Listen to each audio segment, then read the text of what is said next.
Unfortunately, I had just came home from federal prison. I was sentenced to 22 and a half years.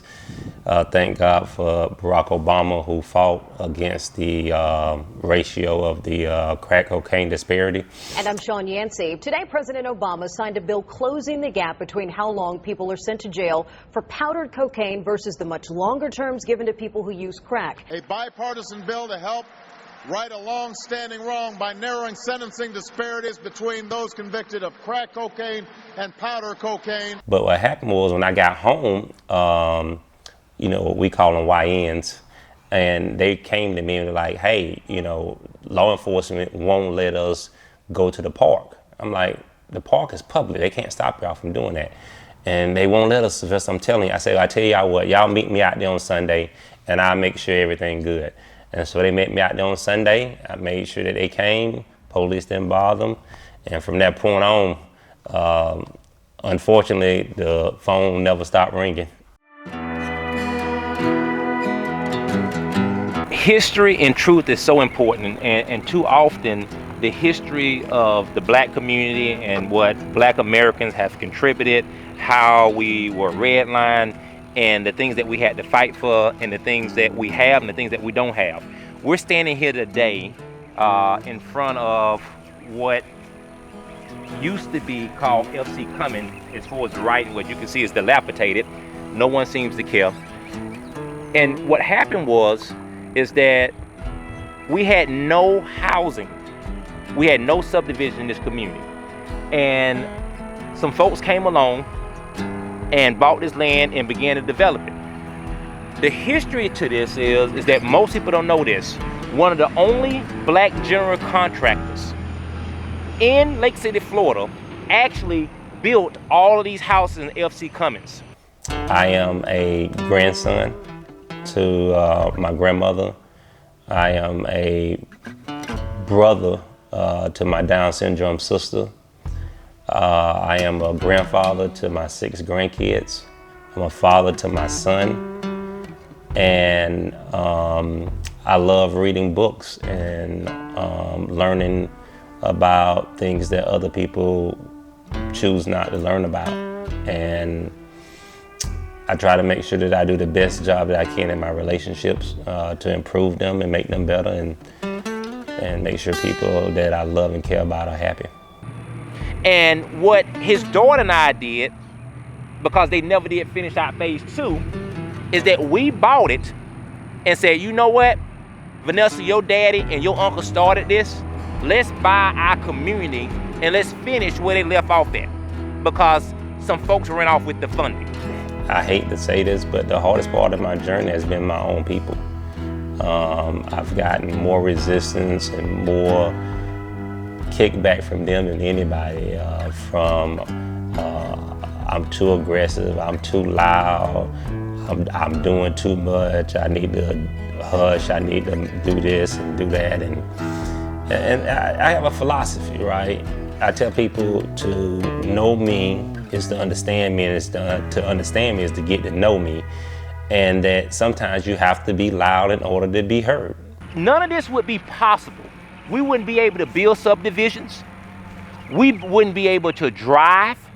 We wouldn't even be able to use the toilets in our house if it was not for this guy. See that? That says Northeast Bowden Street.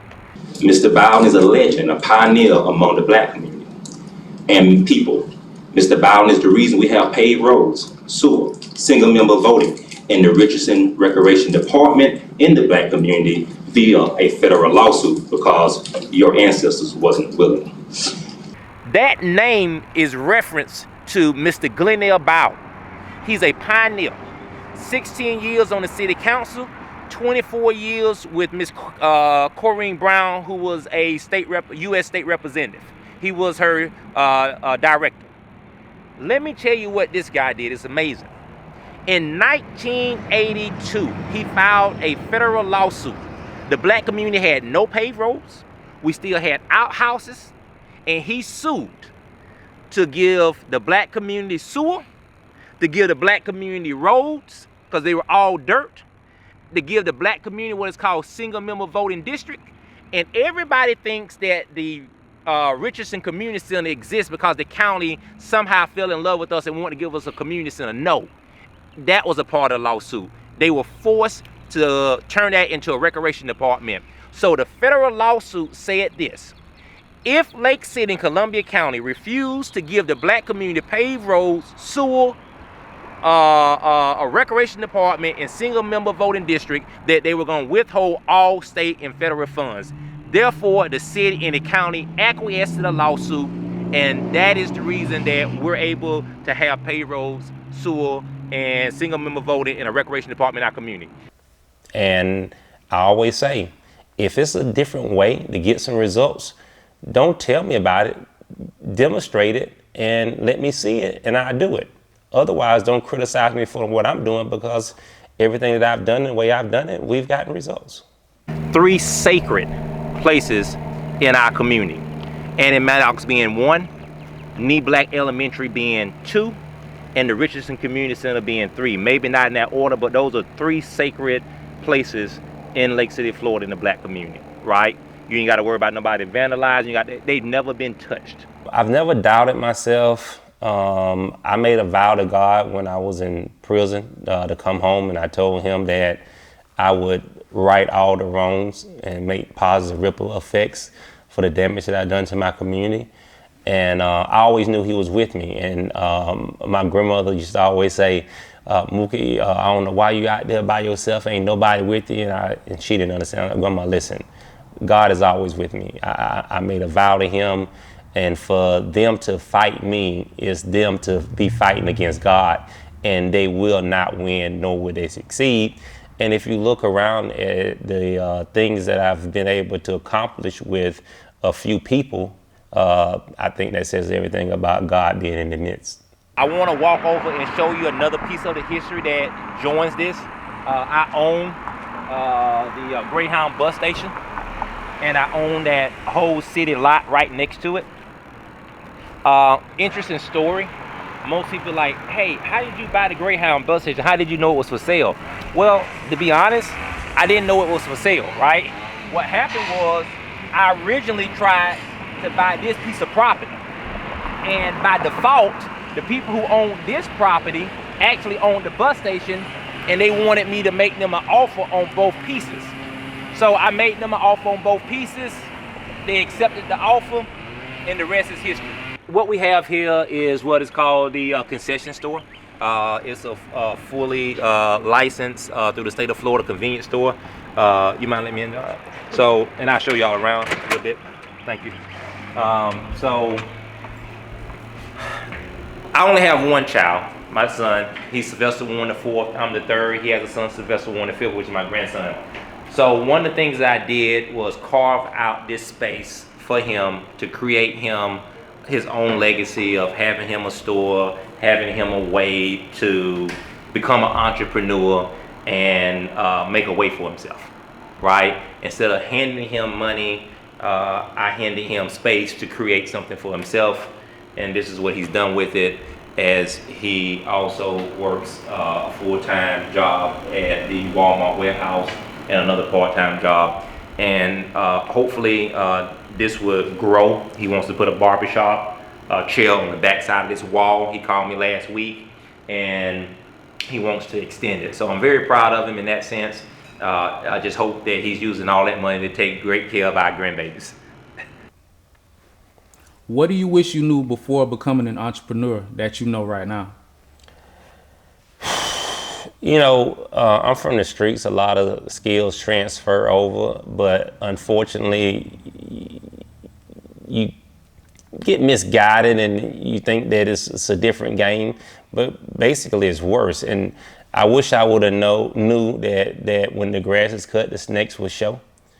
And that people who say that you're friends in the business world, you're only as beneficial to them at the moment. And the moment that you can't produce, then you're not. And a lot of times you're gonna find yourself saying that you're someone's friend, and you're gonna find out that you're the only one that's the friend and they're not. This is Mr. Terrell. He owns what is called the space station, and you name it. It's got air hockey, it's got ping pong, It's got the basketball game. It's got the pool table. It's got Xbox. It's got PlayStation. It's got a party area. It's got 4 bathrooms. It's even got a recording studio. I mean, you can't make this up. This is right here in downtown Lake City, and God only knows that I wish that not only I promote it, but it would be nice if the city and the city representatives of this area got behind it and promoted and stopped saying there's nothing for the kids to do and identify the places in our community that exist for kids, right? To have something to do. And you gotta see this. This is dope. This is dope. This is dope. This is the mic. This, you know what I'm saying? Yeah, I'm about my business. I'm about to lower to the soil. I'm about to put the affordable houses in place. I'm about to show that our hood is the place to be. I'm about to show everybody that this is who they're not like us, but they want to be. And some of us are not even for us. Peace. So I think the most thing that I would say that I'm proud of, and I really appreciate this political body, which is the Columbia County School System. Mm-hmm. I work with them along with Mr. Bowden and Davion, Vanessa, and a few others to get the half a cent sale tax passed. And what I love about them, they were honest. They came to us and they said, hey, look, we can't do this without the black vote. And we sat down, worked together, and we have a state-of-the-art Minnie J. Knee Black school in the same location that it was in. And so I'm very, very proud of that. I'm proud of the way that we've now developed the community, got some of the blight removed, and we're building new houses in it.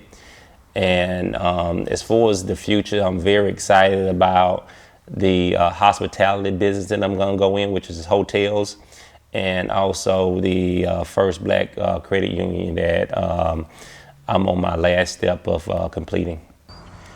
Behind us, I just want to pour my heart out and say how thankful I am to the school system, how thankful I am to the team who worked with us to get the half a cent sale tax passed.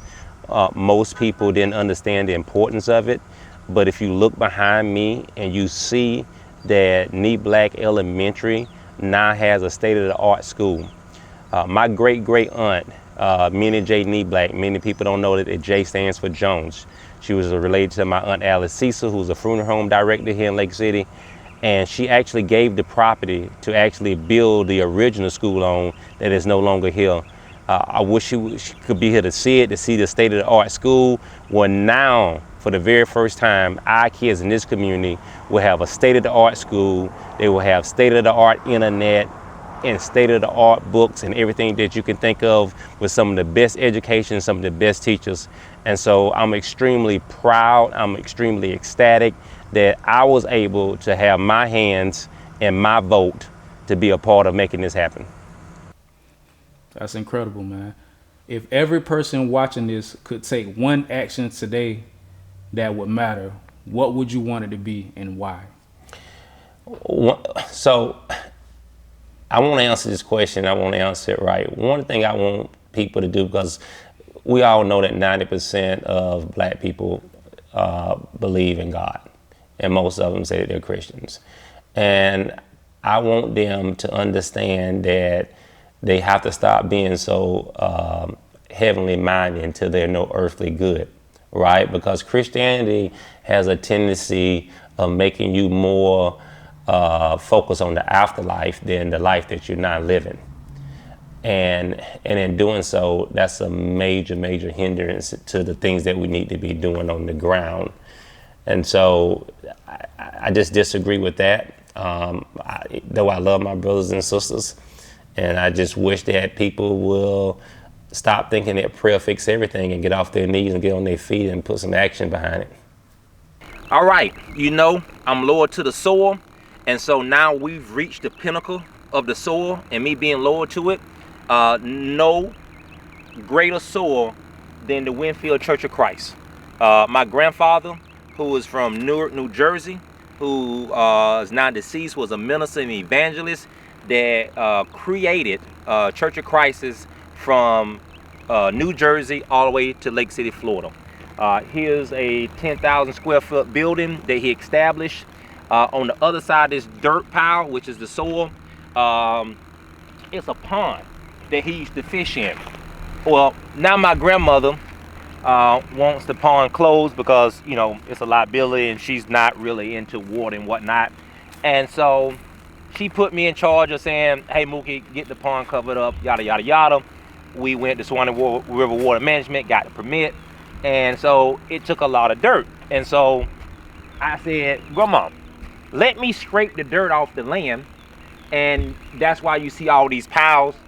I scraped the dirt up because this was a hill. And then what we're gonna do is take this dirt and fill it in and cover the pond up. And so this space is gonna be repurposed for this building to be used as an event hall. And all this land, which is right at about 10 acres, you can come, you can park, you can have outside events with your family, with family reunions. You can have the, what they call volleyball goes up. You can do cornhole, whatever you want to do. You're going to have plenty of space to do it. That I know of, it will probably be the biggest venue in Lake City and Columbia County when it's done. Okay.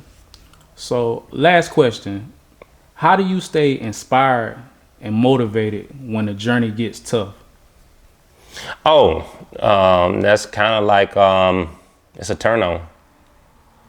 You know, a challenge is a turn on. It's almost like seeing that chick that's a dime, and you know what I mean, and you want her and everybody want her and people are scared to approach it, and you know, you're scared to get rejected, and she tell you no, and you figure out a way that you get that yeah, you know what I mean. And so I feel the same way about the things that I fight. Like I always told, if there's a will, there's a way, and for every no, there's a yeah. And so I just stick to those principles, and they work. Well, we here, man. We to the end of it. You know, I know you really didn't want to do it. A lot of times in life, you get your flowers when you did in our community. You know, it's important for me to get your narrative out. You know, a lot of times when other people tell your story, you never know what they say. It's good to get it from the horse's mouth. I know I told you it was gonna be an hour and a half, but filming, we done went from about 4 hours now. Yeah. You've wrecked a lot of my time that I could be developing the soul. Yeah. And so it's all good. I love it. My thought for Loyal to the Soil was just that. I've seen you take soil and be loyal to your community, but also take soil and build it up. A part of this is because I've been to 8 churches. I've been to the Richardson Center. I've been around Annie Maddox. I've been around all these things and people, and I've heard what they said about you, and some may be true, but a lot of it is not to me, knowing the person. And for me, in a city that tries to demonize my brother, I'm here to humanize, you know. More than anything, I just want to be a sacrificial lamb that people can see that for what they say that you can't do, I want to be the guy that proves that you can do it, and hopefully that it becomes contagious.